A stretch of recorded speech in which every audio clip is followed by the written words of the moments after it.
most importantly, it ruins that human being's life. And what's really important as well is the people around them really struggle. So anybody who's experiencing any type of addictive type behavior, it's not just the individual who's suffering, but the people around them, their parents, wife, children, brothers, sisters, friends, community, they all suffer.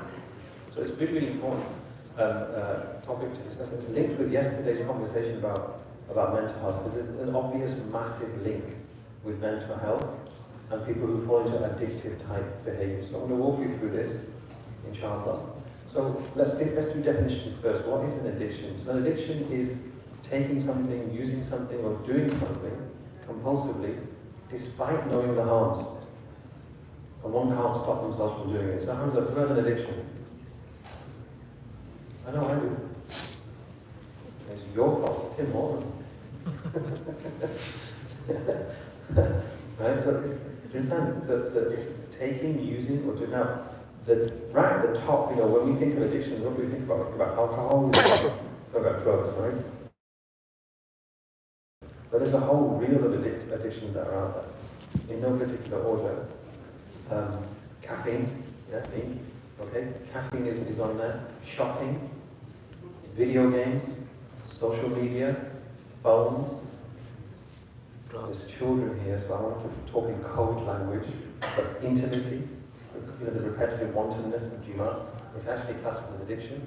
And one that's completely under the radar is food addiction. So these are the types of addictions that generally people, that's what they suffer with. Okay, what causes an individual to go into addictive type behaviors? By far the biggest is a mental health problem. That's right at the top. Other factors that contribute is navigating through psychological distress, the stresses of life. In adulthood, remember, there's only three: career stress, financial stress, relationship stress. Okay? So it's trying to navigate through stress. I'll elaborate a bit more. Genetics plays a part. I was really surprised when I was researching. It can be up to 50% increased risk of a child having addictive type behaviors if one of the parents has it. It's a huge genetic disposition. The other obvious one is just that experimentation in youth, that carefree mindset that a teenager or a young person has, and they just slip into it because of boredom, experimentation, being with the wrong crowd, etc. So these are the general factors that cause someone to fall into addictive behavior. But let's focus on the mental health actually. We talked a lot about it yesterday, but let's recap on that. Imagine this scenario where a human being has experienced, we talked about yesterday, a traumatic event. And the two most, and remember, a lot of mental health, 70% mental health starts in childhood. And the two most traumatic events in a child's life: breakdown of parental relationships, so divorce, or then witnessing a toxic relationship between mum and dad, or not fitting in with their peers. So imagine somebody's had that, or during adulthood they've got the stresses of career, finances, relationships, and so forth. Then they fall into having psychological distress. We mentioned yesterday, what's the right thing to do? What's the correct thing to do? Somebody experiencing psychological distress, depressive symptoms, anxiety, what's the right thing to do? Taking doctors. Yeah, go and seek medical help. Okay?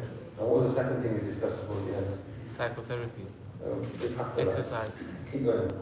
Spiritual. Yeah, engage with Allah. Okay? So that's the right thing to do. But imagine this scenario, okay? I'm having a hard time. I don't know if you know, in England, the NHS, National Health Service, is on its knees. This is something you must make dua for and think that Allah saves the NHS. Because it's such a wonderful system. Healthcare, at start point. No matter what socioeconomic status is, you're treated the same. It's an amazing service. So it's going through some real turbulence. Right? So I'm having a stressful week, okay? And I bump into my friend, Omar. He said, "What's up?" So he goes, "I had a rough week." "You okay? You look really stressed out." Really stressed. "How long you feel like this for?" "Once, 3-4 months." "Okay, don't worry. Just, why don't you have this?" "Is it?" "Just put it in your mouth. I'll light it. You just smoke away." Weed. Okay? So I have... Wait, well, I've never done it. Almost not like that. Okay? So So I have, in England we call it, what do you call it? We call it split. I've had a split, okay? What do you call it here? You've had a split? No, that's what we call it. Oh, sorry. He doesn't believe me now. Whatever you call it here, right? So I'm having a split, that's what we call it in English, right? This is what I want you to remember. A hormone called dopamine is released. Do you remember anything from today? Do you remember the hormone dopamine? Oh, the hormone dopamine is released at a pretty high level. And how's it going to make you feel? Awesome. It's going to make you feel awesome. That's a good word, right? I want to feel awesome. Okay. How long is it going to last for, that awesomeness? Yeah, max 30, 40 minutes. Okay? That's what they tell me. Not that I've had it. Okay? Clear? Right? So dopamine's going to go great. Okay? Then dopamine goes down within 30, 40, 1 hour max. Okay, how am I going to feel after that dopamine drops? I'm going to crash. Right? What's my reflex? What am I going to do? One more? You got some more. I'll meet you at so-and-so, right? So this is the problem. The second time I have that split, is the dopamine going to go as high as the first time? No. It never does. Never. Okay? So that I'm not getting that hit. That awesomization of my brain is not happening at the same effect. So what's my reflex? Have more. You just have more and more and more, and then you're locked in. How many months does it take before you get locked in?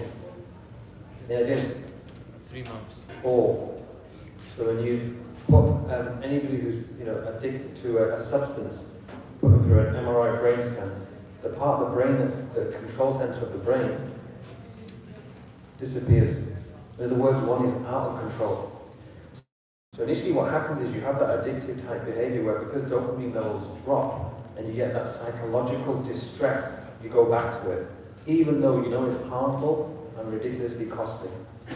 But you still go back to it because of that psychological distress to the drop of dopamine. If one isn't careful, what happens is then you end up going from addictive behavior to dependent behavior. Where physically you need to have that hit, because otherwise you physically don't feel. You get palpitations, you get the sweats, you get the shakes, you feel uneasy within yourself, your body doesn't feel right, and then you just need that kick. But this is the stumbling block. Because a person isn't getting that dopamine hit, they tend to hit those drugs hard and very. And then it's Cannabis. It's cannabis, yeah? This is it, opioids, Oh, cannabis, crack cocaine, you name it, they hit it hard. Now the trouble that we're having in our generation is that this is another scenario. Imagine you've got a brother, Abdullah, who's stressed out, and he stumbles on something on his phone. So as children you have to talk in code word that he really shouldn't be looking at. Catch my drift? Yeah? Unfortunately, it releases the same hormone, dopamine. And then what happens is the same process kicks in, where they get locked, unfortunately they're locked into that type of addictive behavior of viewing, of voyeurism basically. That's it. And unfortunately, and I know these are hard adult conversations, but 1 in 2 adults currently is watching this sort of stuff on their device. Children exposed to it like that, there's no protective mechanisms inbuilt on these things. And then what happens is then that Abdullah who's stressed out, because releasing dopamine, what's he going to do when his dopamine levels drop? He's going to go back to watching that stuff. And the terminology, they call it soft P. You get the children here. And then there's grade to hard P, and it gets a bit more hardcore. So the same thing happens. It starts off with the soft stuff, and then it becomes things that we really shouldn't be looking at. And then what happens is with dopamine, what's the other hormone that's released for a man when they're looking at some things? Testosterone. When testosterone reaches a certain level, then you understand this word, and then they have to have this sense of release. And then they just do dumb things. That you can have a man who has a beautiful wife, everything that he's looking for in a woman, but because he's not active the gaze and looking at things that he shouldn't be looking at, promiscuous behavior is just a norm. It destroys families. In fact, if you want to destroy your life, carry on. There'll be zero trust between you and your other half if you're doing something. Just destroy the woman. And then the other phenomenon in men and also single men is that they, let's talk cold words as children, they self-gratification, they get married to their hand, which is a massive problem. Before I came to England, I gave a talk at a youth group, and this one brother came up to me and said, thank you for talking about this. I struggled with this for years. And he said, half the lads in this room struggle with this. You see? What do you do about it? Drugs, alcohol, video games, looking at things that you shouldn't be looking at, phones. Phones is a big problem. 75% of adults admit I'm addicted to my phone. 67% of children admit I'm addicted to my phone. You know what's really funny about this statistics? 75% of adults who are addicted to their phone, the same 75% take to the toilet. Why would you take your phone to the toilet? Why would you do that? One brother, when I was doing the addictions talk in England, he came up to me and said, Dr. Sam, I can't go to the toilet without my phone. I said, why? He said, I can't defecate without my phone. I have to be looking at something, otherwise there's no show. Addictive. Yeah. There's people, right? I have patients, they tell me, Billy doesn't listen to me. When I call him down for, food ready, Billy? So I'll get down, I text him. And then Billy comes down. You've got couples sat next to each other on the sofa or in bed, and they're texting each other. Actually, isn't it? It's really bizarre. This whole, you've all seen this scenario because I'm guaranteed you have. You're with your friends, and then suddenly there's a moment that it just goes quiet. And those moments are beautiful. Just stop and pause. The moments are actually, when you have a sense of quietness with someone and not feel uncomfortable, that's beautiful. It's beautiful. And then, one of the that's one thing I really miss. Moments of sitting with him in absolute silence. They were some of the best moments. Shaykh Abdul Qadir Rahimahullah, who was the Shaykh of Abu Hassan Rahimahullah, he used to say, those who don't benefit from our silence will never benefit from our speech. Think about that. Think about that. But that scenario where you're with your friends and then it goes quiet. What do? Get our phones out.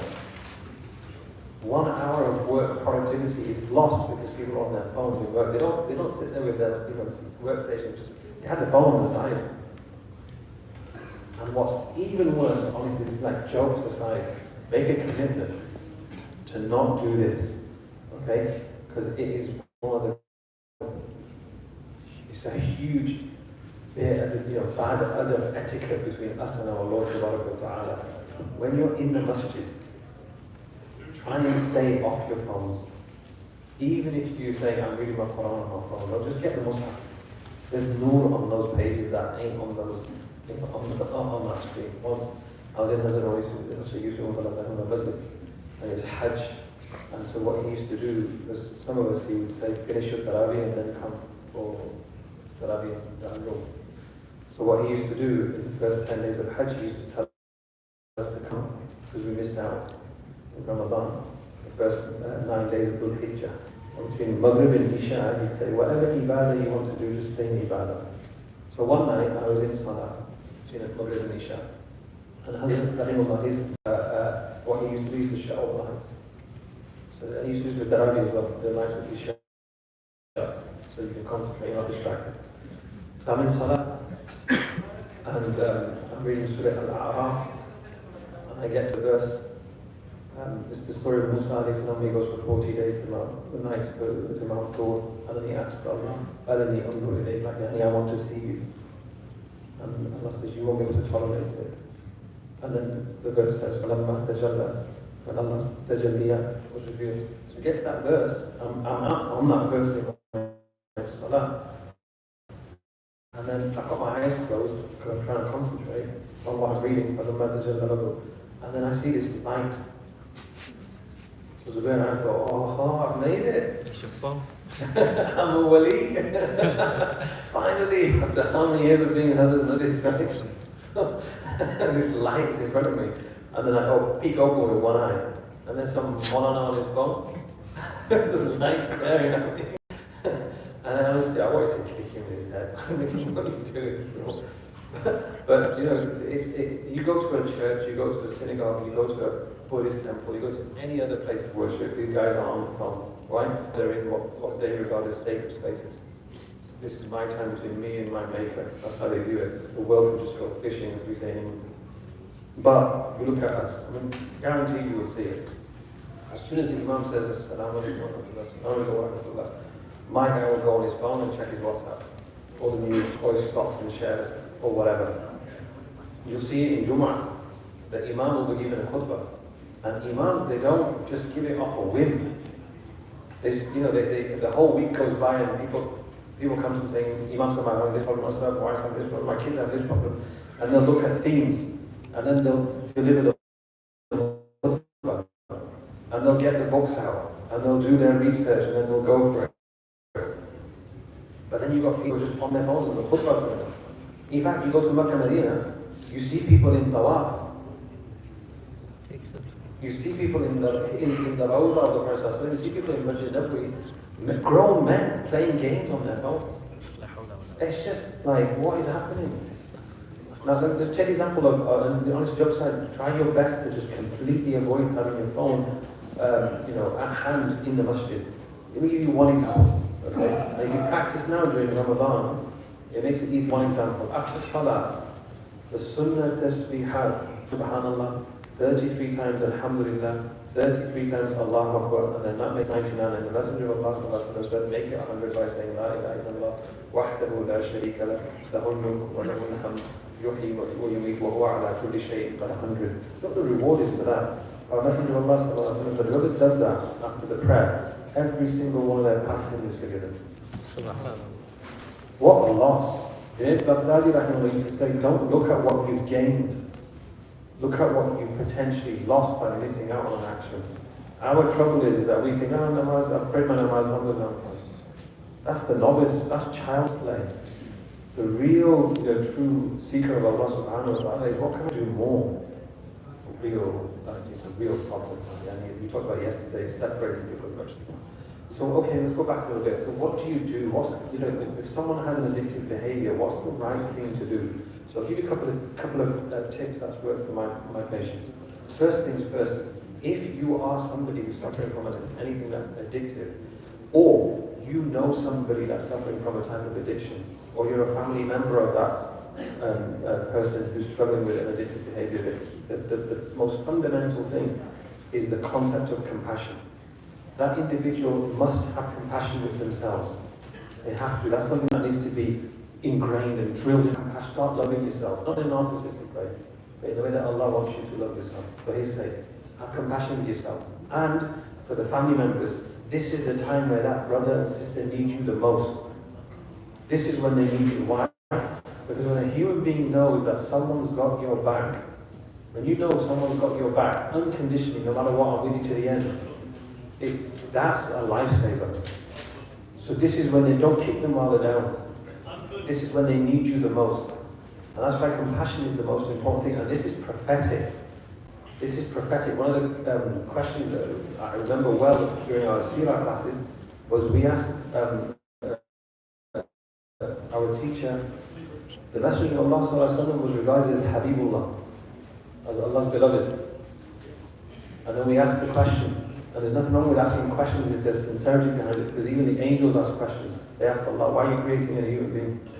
So we asked the question, what was the wisdom behind Allah subhanahu wa ta'ala putting the Prophet ﷺ through so many challenges in his life? And we discussed yesterday what he went through.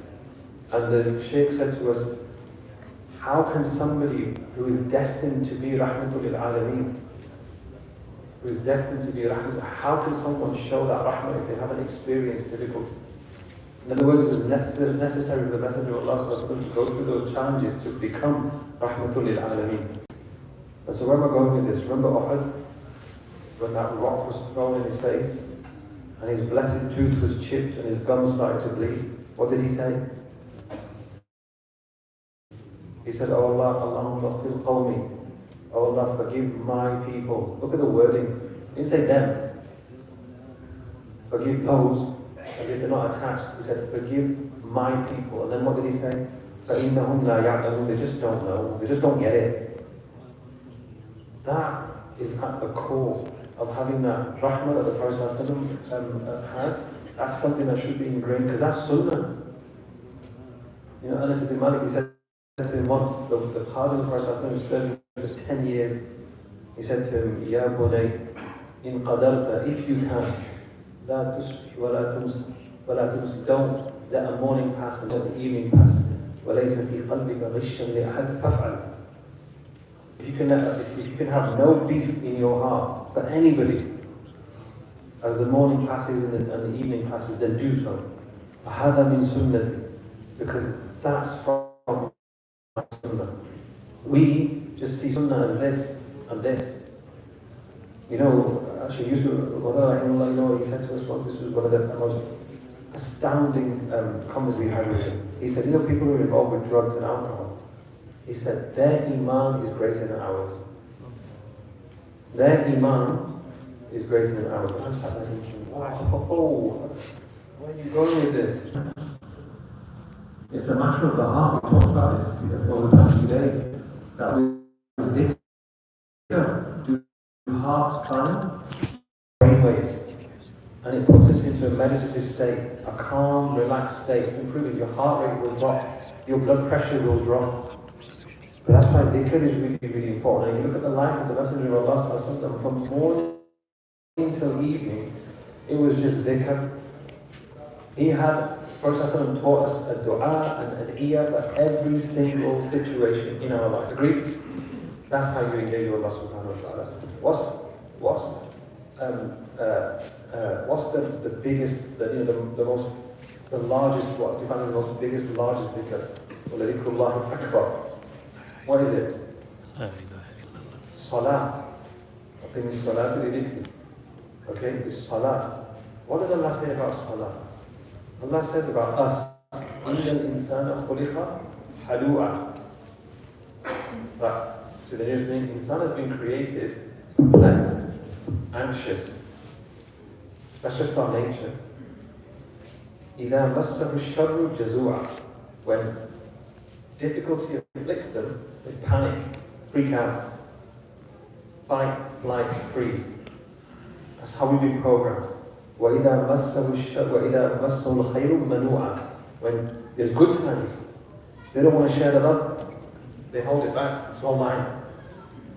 Except who? What does the verse? What does the surah going to say? إِلَّا الْمُصَلِّينَ. And so our ulama say that those people who are established in their prayer, minimum 5 times a day, and if you are not, don't worry. It's never too late to start. There's a brother in our masjid. He must be in his 60s, but he had a party. We're like, what's the occasion, bro? He said, Alhamdulillah, I've just caught up on 30 years of salah missed.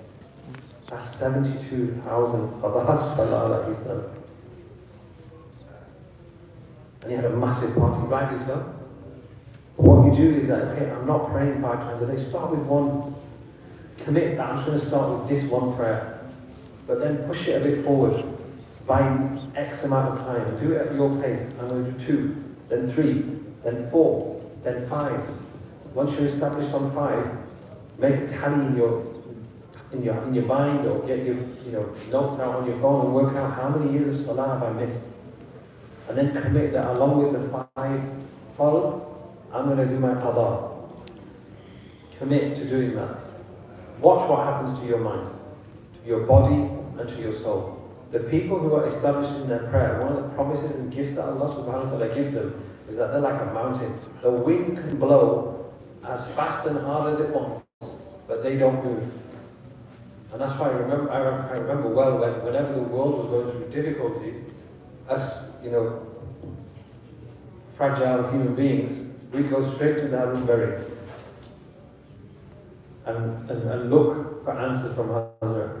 And he was like a mountain, just wouldn't faze him. And the message would always be the same. Have a rujuk to your Lord. That's the only way out. Whatever the problem was, have a rujuk to your Lord. That's the only way out. أَلَا بِذِكْرِ اللَّهِ تَطْمَئِنُّ الْقُلُوبُ. The Muslimin, people who are established in their prayer, solid. The Quran is a shifa, healing for the heart. So engage in it. And then the last, but certainly not the least, we shouldn't use this term in the masjid because of the terminology, but it's like magic. It's Durood Sharif. The wonders of Durood Sharif. Whenever some brothers would go to Hazrat about having a problem, he would say, yeah, okay, get yourself busy in Durood Sharif. Why? Because with Durood Sharif, Rahmah descends. Rahmah descends. And so being perpetually in a kathrat of Durood, that's when Allah's Rahmah comes down. What do you think that's going to do to your heart? What do you think that's going to do to your situation? What do you think that's going to do to the stresses of your life? When there's rahmah, there's openings, there's nafhat, there's goodness that comes our way. But the key message is that, yes, and this is the message I've been trying to give for the past 3 days, is yes, engage with the science behind how Allah's made us, because it's an exact science. If you align with that science, you have ease. If you don't align with that science, you have disease, dis-ease. That's why it's called disease, because you have dis-ease. Yes, do that, because that's a sunnah. The Prophet took medicine. But what's more important is engaging in the matters of religion for a way and for establishment. For a way and for establishment to reach that state of being in your element. That's the key message here. I could be wrong, but I genuinely believe that aspect of our religion in our life from a health point of view is missing. It's separated, and when you separate it, it's impossible to be in your element. Absolutely impossible. So I know we've had some tough conversations, especially the past 2 days. But the conversations that need to be had. And unlike the first day I was here, if I did offend anybody yesterday and today, I am sorry. The first day I wasn't. That's what it was talking and right, but I am sorry. But it's really important to have these conversations because as the ummah, we're really struggling with these sort of things. No question. One question. No question. Absorb as much as you can. We ask Allah subhanahu wa ta'ala for tawfiq. We ask Allah subhanahu wa ta'ala for makhraj. We ask Allah subhanahu wa ta'ala for healing the people who are struggling. We ask Allah subhanahu wa ta'ala to make the most of whatever few hours left of Ramadan, days, few hours. Allah accept our itikaf, our salah, our siyam, our qiyam, our qira'at, our sadaqat, our dua. May Allah subhanahu wa ta'ala, whatever permissible desires you have, Allah give it to you. Whatever difficulties you're experiencing, Allah give you relief. Whatever needs you have, Allah fulfill those needs. Sheikh has done a beautiful last night. You get a chance, listen to his talk yesterday on Jinnah. You get a chance, it was recorded. It was absolutely hilarious. But very, very insightful. And one thing he said yesterday, beautiful. He said, Ibrahim, he said, whatever life you want to have. Whatever dreams you want to aspire to have, do it. The world is yours. The sky is yours. The sky is the limit. Whatever you want, do it. Enjoy yourself. Have fun. And this is it about our ulama. I learned especially from our Sheikh, the message I got from him was live, love, laugh. Live, love, laugh. With career, he used to say to me, make sure you max it out, hit it hard. Aim high, don't go mediocre. But what Shaykh Raheem was saying, what Hazrat was teaching us was, but don't forget about your duty between you and Allah subhanahu wa ta'ala. Stay within the limits. Why? Because that's when you'll have a hayat al-tayyibah. فَلَنُحْيِيَنَّهُ حَيَاتٌ طَيِّبَةٌ. So enjoy your life, but stay within the limits of Allah subhanahu wa ta'ala. Don't take him out of the equation. Don't be half-half. Don't live half-lives. Full, the interest on kafa completely. Inshallah, Allah will bless you with a blessed life.